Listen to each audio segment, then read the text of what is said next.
시편 91편 1절에서 7절을 다 같이 읽겠습니다. 지존자의 은밀한 곳에 거주하며 전능자의 그늘 아래에 사는 자여, 나는 야훼를 향하여 말하기를 그는 나의 피난처요 나의 요새요 내가 의뢰하는 하나님이라 하리니, 이는 그가 너를 새 사냥꾼의 올무에서와 심한 전염병에서 건지실 것이미로다. 그가 너를 그의 깃으로 덮으시리니 내가 그의 날개 아래에 피하리로다.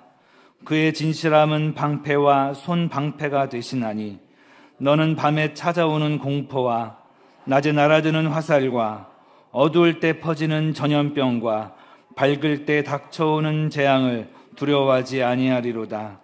1000명이 내 왼쪽에서 10,000명이 내 오른쪽에서 엎드러지나 이 재앙이 내게 가까이 하지 못하리로다. 아멘.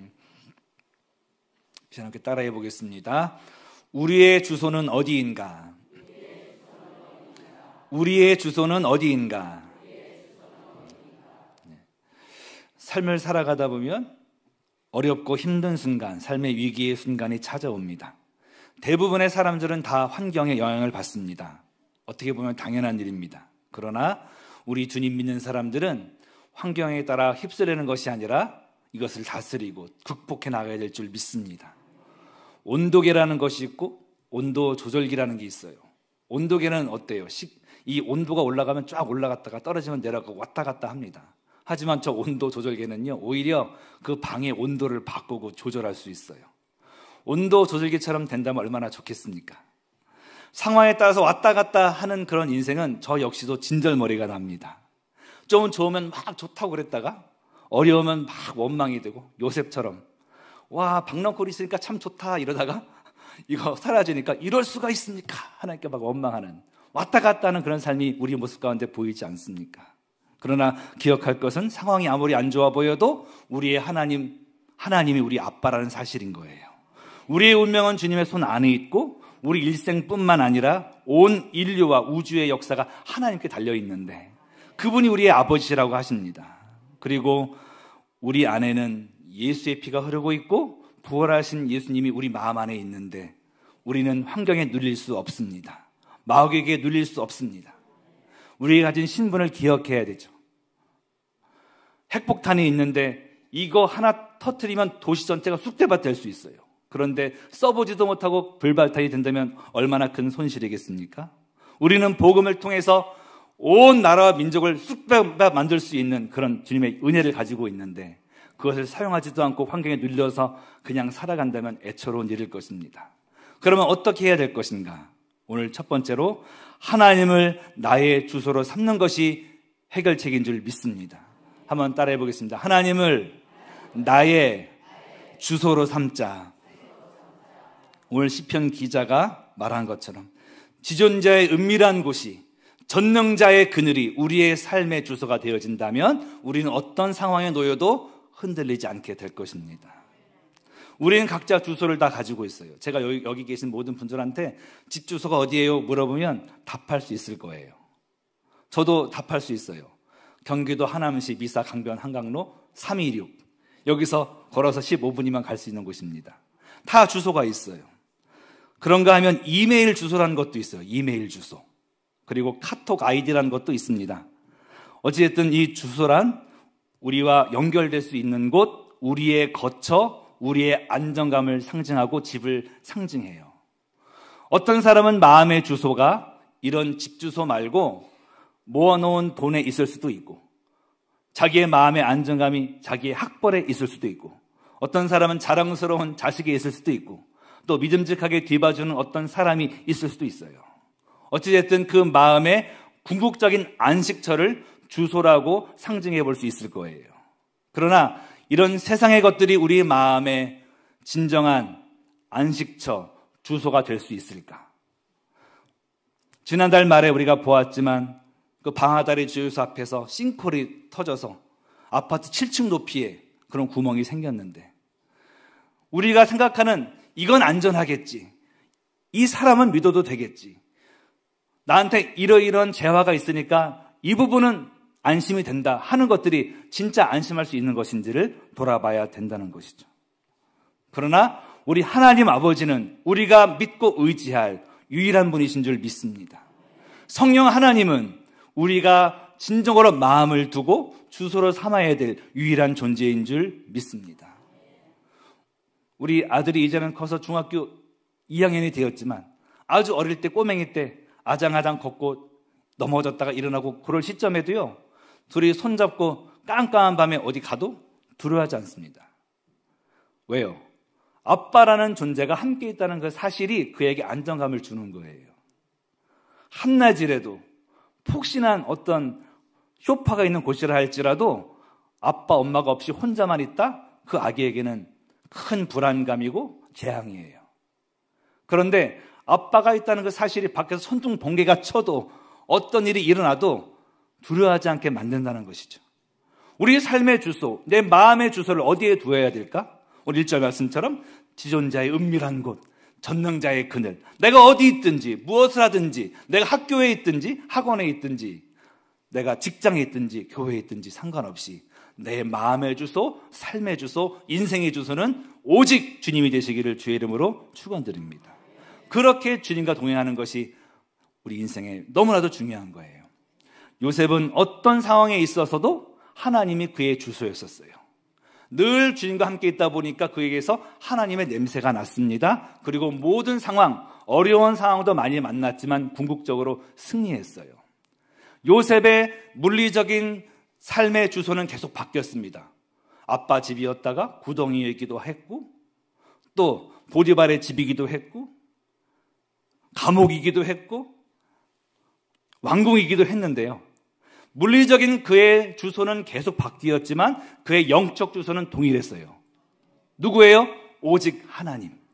하나님의 임재, 성령님이 그의 삶의 주소였기에 그는 상황이 어려워도 흔들리지 않았고 결국 주의 뜻에 맞는 인생으로 쓰임받게 된 줄 믿습니다. 그의 삶의 뿌리가 성령께 있었어요. 바로왕이 말한 것처럼 이와 같이 하나님의 영에 감동된 사람을 어찌 찾을 수 있으리요. 항상 성령님이 그의 마음의 주소고 뿌리였었어요.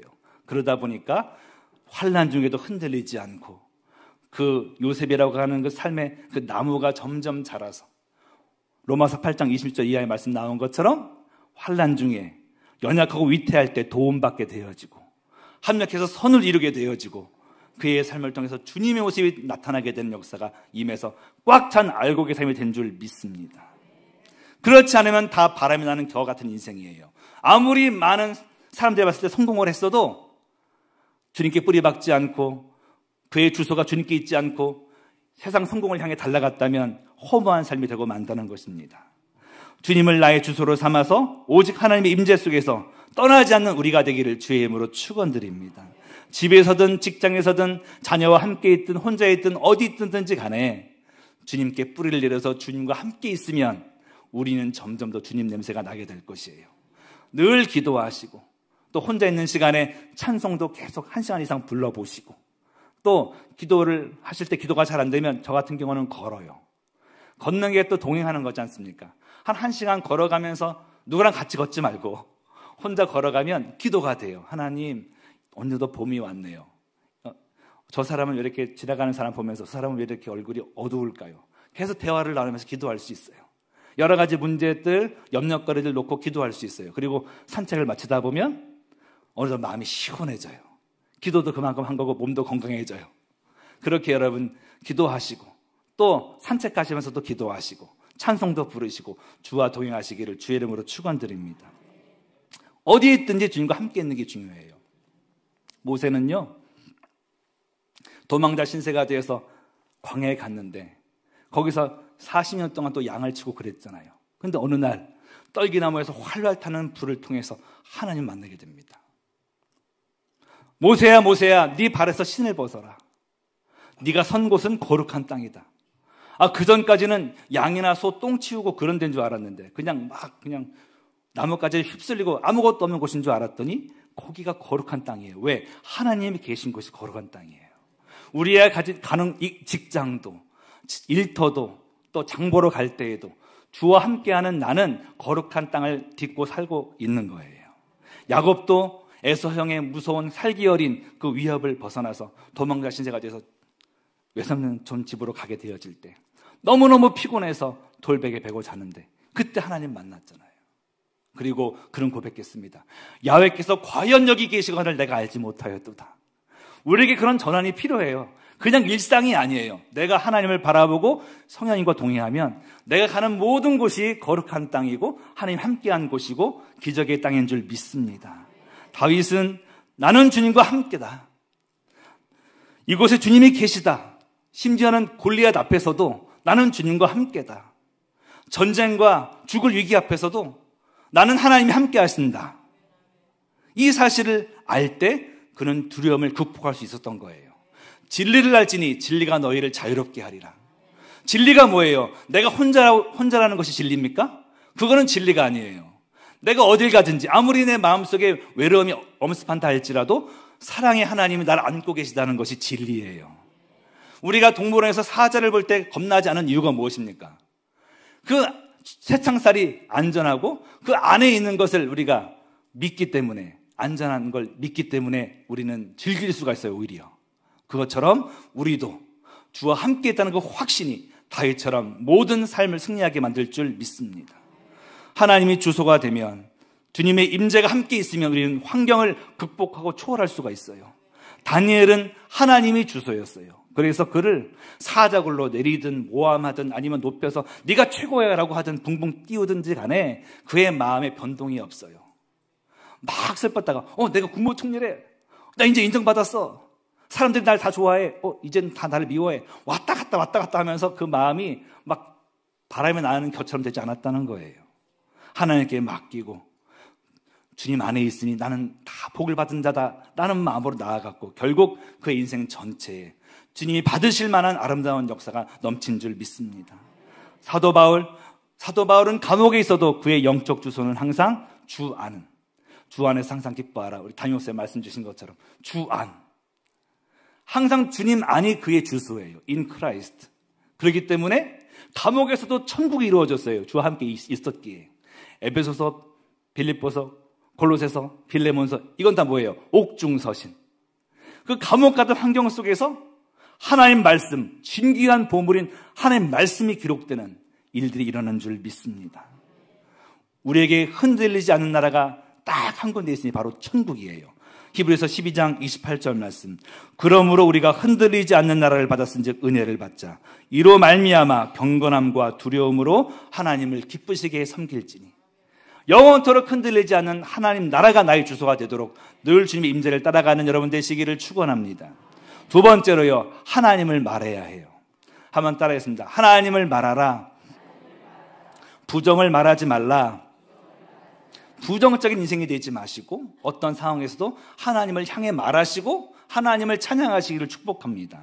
오늘 말씀 2절에 보니까요, 이렇게 말해요. 나는 야훼를 향하여 말하기를 그는 나의 피난처요 나의 요새요 내가 의뢰하는 하나님이라 하리니. 지금 말하는 방향이 어디예요? 사람이나 환경에 따라 말하는 것이 아니라 하나님을 향해서 찬양하고 있습니다. 9절 말씀 읽겠습니다. 내가 말하기를 야훼는 나의 피난처시라 하고 지존자를 너의 거처로 삼았으므로. 지금 말을 하는데 하나님이 나의 피난처예요. 또 지존하시는 그 하나님이 나의 주소입니다라고 지금 고백하고 있는 거예요. 우리가 말하는 방식이 이래야 된다는 거예요. 항상 내 말을 들으시는 1차적인 분은 바로 하나님이시고, 또 가장 가까이서 말을 듣는 것은 다른 사람이 아닌 납니다.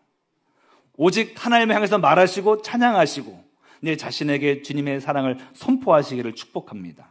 민수기 14장 28절 말씀. 너희 말이 내 귀에 들린 대로 내가 너희에게 행하리니.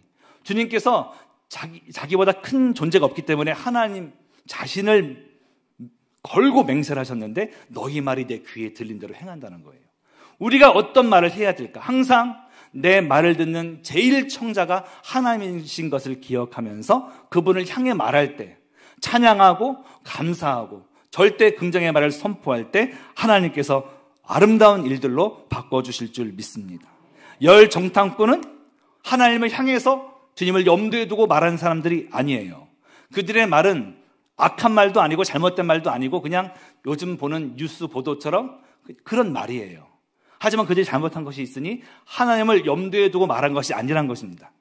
그런데 여호수아와 갈렙은 하나님이 함께 하심을 바라보고 말했어요. 주님이 함께하고 계시기에 그 적들은 우리의 밥이다. 그들의 보호자는 떠났다. 야훼는 우리와 함께 계시느니라. 결국 여호수아와 갈렙이 가나안 땅에 입성하는 주인공이 되지 않았습니까? 우리가 말하는 방식이 오늘 그렇게 되기를 주의 이름으로 축원드립니다. 다윗이 잘한 것이 바로 뭐예요? 어려움을 말하지 않고 하나님을 말했다는 거예요. 솔직하게 다 토로하지만 결국에는 하나님을 향해서 찬양으로 마무리가 돼요. 시편의 수많은 푸념들, 나 죽겠습니다, 원수들 이빨을 뽑아주시고 뭐 이런 정직한 고백들이 나오지만 결국 마지막에는 뭐예요? 하나님을 찬양할지어다. 하나님을 향해 말하고 찬양할 때 찬양주에 거하신 하나님이 역사하시고 인도해 주시고 그 모든 어려움과 문제들이 간증으로 바뀌도록 인도해 주시는 줄 믿습니다. 다윗이 골리앗 앞에서 이렇게 말했어요. 너는 칼과 단창으로 내게 나아오거니와 나는 만군의 하나님 야훼 이름으로 나아가노라.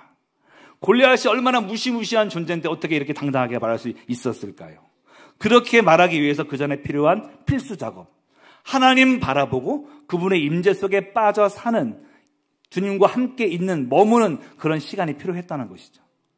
주님과 늘 함께 머물렀기에 주님이 나와 함께 했다는 그 사실은 환상이 아니라 그냥 실제가 됐어요. 그런 상황 속에서 그 골리앗 같은 적을 바라보니 이건 아무것도 아닌 문제예요.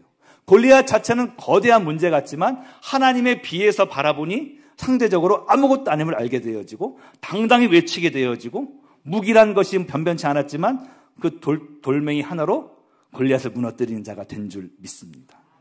하나님을 주소로 하는 것과 말의 열매는 연결되어 있어요. 그래서 우리는 하나님의 임재 속에 살아야 됩니다.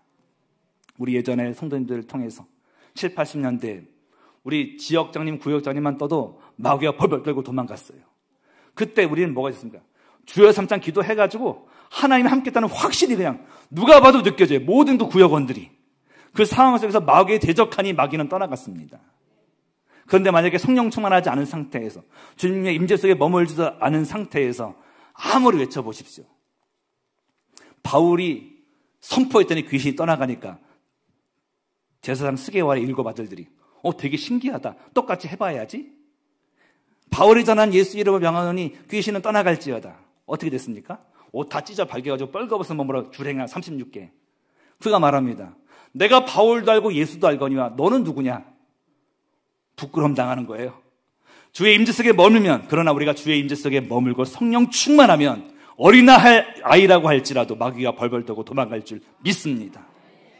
성령 충만하게 늘 주님을 주소로 승리하시기를 주의 이름으로 축원드립니다. 저는 지금도 성령님의 임재를 바라봐요. 예수님 보혈의 강물이 이 성전 가득히 흘러가는 것을 바라봐요. 우리 조영기 목사님한테 배운 그 바라봄의 법칙 있지 않습니까? 그렇게 생각하고 바라보고 기도하고 설교하잖아요. 그러면 저도 청년 사역을 많이 해봤는데 저 친구는 왜 이렇게 얼굴이 까맣지? 왜 쟤는 자살을 생각할까? 이랬던 애들이 제가 잘나서가 아니라 계속 바라보고 말씀 증거할 때 마지막에 나갈 때는 환하게 되는 것을 볼 수 있었어요. 저는 마치 화초에 시들은 화초에 물을 주면 피어나는 것처럼 하나님 말씀에 능력이 있는 거예요. 여기서 말하는 사람은 능력이 없다 할지라도 주님을 바라보고 예수님의 임재를 바라보고 성령님의 임재를 바라보고 선포할 때 하나님은 역사해 주세요. 여러분 집에 가서도요, 답답한 여러분 아들, 딸, 손자들을 만날 때도요, 모든 순간에 바라보세요. 성령께서 임재하고 계시고 안아주고 계시고, 그리고 너는 예수님 안에서 잘 될 거라고 선포해 주세요. 주님의 일들이 일어날 줄 믿습니다. 시편 기자가 하나님을 말하고 찬양하고 나아간 결과 화가 안 되고 독이 안 됐어요. 오늘 말씀 91편 10절에서 13절 말씀 보니까 화가 내게 미치지 못하며 재앙이 내 장막에 가까이 오지 못하리니 그가 너를 위하여 그의 천사들을 명령하사 내 모든 길에서 너를 지키게 하심이라. 그들이 그들의 손으로 너를 붙들어 발이 돌에 부딪히지 아니하게 하리로다. 내가 사자와 독사를 밟으며 젊은 사자와 뱀을 발로 누르리로다. 요셉에게 형들이 독을 주입했어요. 요셉의 인생 가운데 보디바라 아내가 독을 주입했어요. 그러나 그는 죽지 않았어요. 더 잘 됐어요. 독이 안 되고 오히려 하나님의 꿈을 이루는 계단처럼 그런 역할만 하게 되었어요. 마라의 쓴물이 단물이 되듯이 그것 같이 되었어요. 우리의 삶에도 여러 가지 마귀의 방해 공작, 우리를 미워하는 사람들의 어떤 일들 상관없어요. 그 독들이 다 마라의 쓴물이 단물이 되듯이 변화될 것이니까. 어떨 때? 십자가를 붙들 때, 주님과 함께 있을 때, 주님을 거처로 삼을 때. 그래서 로마서 8장 28절 말씀처럼 모든 것이 합력하여 선을 이루느니라. 마가복음 16장 17절에서 18절 말씀이 또한 이루어지게 되는 거예요. 믿는 자들에게 이런 표적이 따르니 곧 그들이 내 이름으로 귀신을 쫓아내며 새 방언을 말하며 뱀을 집어올리며 무슨 독을 마실지라도 해를 받지 아니하며 어떤 독이 주입돼도 해를 받지 않아요. 잘 돼요. 그리고 병든 사람에게 소를 얹은 즉 나으리라. 뱀을 집어올리고 마귀를 제압하고 승리하게 될 줄 믿습니다. 마지막으로 우리는 하나님만 사랑해야 돼요. 저는 어릴 적에 사랑이란 남녀가 갑자기 마음이 통해가지고 손 붙잡고 다니고 막 뽀뽀를 하고 밤새도록 전화하고 이게 사랑인 줄 알았습니다. 그러나 살아가고 보니 이것은 사랑에 대한 정의 중에 먼치만큼도 안 된다는 것을 알게 되었어요. 주님은 우리를 사랑하십니다. 그러나 우리가 주님을 사랑하지 않으면 그것은 어떻게 되는 거예요? 짝사랑, 외사랑으로 남게 되는 거예요. 그럼 뭐가 사랑일까? 어려움 중에도 하나님 앞에 머무는 것. 어려우니까 나 하나님 떠날래요가 아니라 어려울수록 더 주님 품에 파고드는 것. 주님과 함께하는 것. 그럼에도 불구하고 나는 주님을 사랑합니다라고 말하는 것이 사랑인 줄 믿습니다. 그래서 주님도 우리를 사랑하시고 우리도 주님을 사랑하면서 쌍방향 사랑이 되었을 때 우리에겐 두려움이 없습니다. 요한일서 4장 18절 말씀처럼 사랑 안에 두려움이 없고 온전한 사랑이 두려움을 내어 쫓습니다. 부부도요, 어려울 때 떠난다면 그게 사랑입니까?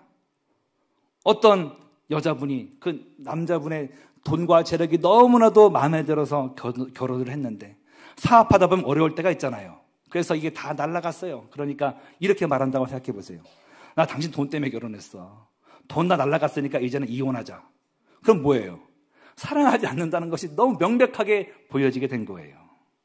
또 어떤 남자가 그 여인이 예쁠 때는 같이 살다가 예뻐서 결혼했는데 이지선 자매처럼 사고당해서 얼굴이 화상을 입었어요. 나 당신 이제 이쁘지 않으니까 결혼 안 해. 이제 이혼이야. 이런 거는 동물 세계에서도 없는 거 아니겠습니까? 이거 사랑이 아닌 거예요. 인생의 밤에도 겨울에도 십자가 져주신 예수님을 사랑하고 하나님을 사랑해서 거기 함께 있겠다고 고백하는 그런 모습이 진짜 사랑인 줄 믿습니다. 인생의 봄, 여름, 가을이 아니라 겨울에도 주님과 함께 있는 머무는 그 모습 속에 주님은 감동하실 것이고 그 사랑은 깊어질 것이고 우린 승리하게 될 줄 믿습니다. 요즘에 드라마 폭삭 서가수다라고 저도 정주행에서 다 봤습니다. 양관식이라는 그 한 남자의 아내에 대한 사랑, 가족에 대한 사랑, 자녀에 대한 사랑, 희생하는 모습 보면서 눈물이 안 날 수가 없더라고요. 계속 눈물이 막 구석구지처럼 나는 거예요. 해녀의 딸로 태어나서 엄마가 일찍 돌아가셔서 그냥 고아가 된 이 오해순이라는 이 여자아이가 주인공인데 양관식이가 어릴 때부터 사랑해요. 좋아해요. 그리고 결혼까지 하게 되는 거죠. 둘이 열심히 살아가지만 태풍이 올 때 셋째를 잃기도 하는 등 극심한 절망의 자리에 처하기도 합니다. 그렇지만 자녀를 생각해서 다시 일어나서 묵묵히 일하고 희생하고 그 모든 게 다 사랑이에요. 사랑. 아까 말한 뭐 껴안고 뽀뽀 그게 아니라 그 모든 모습이 아주 진국 같은 그런 사랑이에요. 그의 자녀 아들, 딸 겉으로는 틱대지만 사랑하는 모습. 때로 잘 되기도 하고 사고도 치지만 부모가 사랑하고 자녀들도 아빠를, 엄마를 사랑하는 그런 모습. 일평생 가족을 위해서 희생하다가 병을 얻어서 아빠가 주는 과정 속에서 가족이 애틋하게 품는 모습 보면서 울지 않을 수가 없었습니다. 오랜만에 참 감동되는 드라마를 봤는데 제가 궁금해서 쳐봤어요. 다른 나라 반응을. 그랬더니 중국 사람도 막 철철 울어. 중국 사람. 일본 사람도 막 철철 울어. 그리고 심지어 미국 사람, 유럽 사람들 막 수도꼭지 튼 것처럼 우는 거예요. 그러면서 이렇게 고백을 하는 거예요. 지금까지 내가 잘못 살았다. 더 사랑하고 살아야지. 멋진 아빠가 돼봐야지. 나 진짜 멋진 남자가 돼봐야지. 내 인생이 바뀌었어요. 너무 놀란 거예요. 어떤 그런 감동적인 드라마도 한 사람의 인생을 바꿔놓고 그들의 인생 철학을 바꿀 수 있다면 우리는 어떤 사랑 얘기를 갖고 있습니까? 예수님이 우리를 위해서 죽으시고 부활하셨어요. 십자가의 사랑은 어마어마한 사랑이에요. 얼마나 큰 변화를 가지고 올 수 있겠습니까? 우리는 주님을 떠나지 말아야 돼요. 이 감동적인 드라마처럼 내 인생이 눈물 나고 힘들고 비참해 보이는 순간에도 나 주님 사랑한다고 고백하면서 주님께 감동을 드리고 사랑 얘기의 드라마를 완성시켜야 됩니다. 욥은 극심한 고난과 사망의 골짜기를 만났을 때 주께 찬양드립니다라고 욥기 1장 21절에 시작은 했지만 계속적인 하나님 왜 이렇게 대해야만 됩니까 하는 그런 분투가 있었습니다. 따졌습니다. 하나님 앞에. 이 온전하지 않더라도 그는요 하나님 떠나지 않았어요. 이게 하나님을 사랑한 것이고 결국 주님을 만나서 모든 문제가 해결이 됐습니다. About God, 하나님에 관해서 아는 그런 차원이 아니라 하나님을 맛보아 아는 차원이 되었고 모든 것은 다 회복이 된 줄 믿습니다. 우리도 때로 고난을 만날 때 바로 그때 진짜 하나님을 내가 조건 없이 사랑해야 될 이런 시간대구나 명심하시고 내 마음을 의지를 주께 드리면서 나아갈 때 하나님 안에서도 감동의 역사 또 우리가 영적으로 크게 자라는 역사 승리의 역사가 임할 줄 믿습니다. 송명희 시인이라는 분이 계십니다. 태어날 때 의사가 잘못 실수해서 뇌를 건드려서 뇌성마비 환자가 됐어요. 원래는 건강하게 태어났는데 그렇게 된 거예요. 사춘기에 창밖을 내다보니까 자기랑 비슷한 또래 애들은 다 학교 가고 열심히 수다를 떨고 하는데 자기 모습 보니까 너무나도 비참한 거예요. 나는 이렇게 평생 뒤틀린 모습으로 살다 죽어야만 되다니. 살 필요 있어? 자살해야 되겠다. 여러 번 자살을 시도했어요. 그리고 하나님을 믿기 때문에 밤새워 주께 원망하고 주님 이럴 수가 있습니까? 눈물 흘리면서 발악을 하면서 나아가는데 깜깜한 방 안에 밝은 빛이 비쳤다고 합니다. 그러면서 주님께서 말씀하셨어요. 내가 너를 사랑한다. 내가 널 위해 십자가를 졌단다. 내가 너를 귀하게 사용하리라. 세상에 수많은 마음이 상한 자를 치유하는 치유의 도구로 너를 세우리라. 그때 나라고 하는 이 찬양의 가사를 쓴 거예요. 나 가진 재물 없으나 나 남이 가진 지식 없으나 나 남에게 있는 건강이 있지 않으나 나 남이 없는 것 있으니 나 남이 못 본 것을 보았고 나 남이 듣지 못한 음성 들었고 나 남이 받지 못한 사랑받았고 나 남이 모르는 것 깨달았네. 공평하신 하나님이 나 남이 가진 것 나 없지만 공평하신 하나님이 나 남이 없는 것 갖게 하셨네. 이 찬양 가사를 통해서 얼마나 수많은 사람들이 마음이 치유되고 자살하려는 마음을 끊고 다시 새 생명을 얻게 되어지고 주님 앞에 나온 줄 몰라요. 이 작은 인생이지만 주님이 함께 하시고 그 사랑을 받아들여서 본인도 주님을 사랑한다고 고백할 때 이런 아름다운 작품이 나온 줄 믿습니다. 우리도 늘 주님 만나서 주와 함께 살길 원합니다. 인생이 좋을 때만이 아니라 어려울 때에도 우리 주님께 사랑을 고백하면서 나아갈 때 하나님은 나 같은 연약한 자를 사용하셔서도 수많은 사람들을 구원에 이르게 할 것이고 우리의 모든 어려움이 합력해서 선을 이루도록 인도해 주실 줄 믿습니다. 14절 이하의 말씀 하나님이 이르시되 그가 나를 사랑한즉 내가 그를 건지리라. 그가 내 이름을 한즉 내가 그를 높이리라. 그가 내게 간구하리니 내가 그에게 응답하리라. 그들이 환난 당할 때에 내가 그와 함께하여 그를 건지고 영화롭게 하리라. 내가 그를 장수하게 함으로 그를 만족하게 하며 나의 구원을 그에게 보이리라. 어떤 사람에게 그가 나를 사랑한즉 오늘 주님을 사랑하는데 1등이 되는 여러분 되시기를 주의 이름으로 축원합니다. 함께 찬송하길 원합니다. 오늘 송명의 시인의 고백처럼 우리가 남과 비교하면 나 자신도 하나님 어떻게 이럴 수가 있어요? 불공평해요 라고 말할 수 있어요. 하지만 주의 사랑을 체험하고 주님 만난 자에게는 공평하다는 하나님 최고라는 말밖에는 나오지 않습니다. 우리의 삶이 그렇게 되길 원하고 믿음으로 고백하는 찬양 되길 원합니다. 나 가진 재물 없으나 나 가진 재물 없으나 나 남이 가진 지식 없으나 나 남에게 있는 건강 있지 않으나 나 남이 없는 것 있으니 나 남이 못 본 것을 보았고 나 남이 못 본 것을 보았고 나 남이 듣지 못한 음성 들었고 나 남이 받지 못한 사랑 받았고, 난 남이 모르는 것 깨달았네. 공평하신 하나님이, 공평하신 하나님이, 나 남이 가진 건 나 없지만, 공평하신 하나님이, 나 남이 없는 것.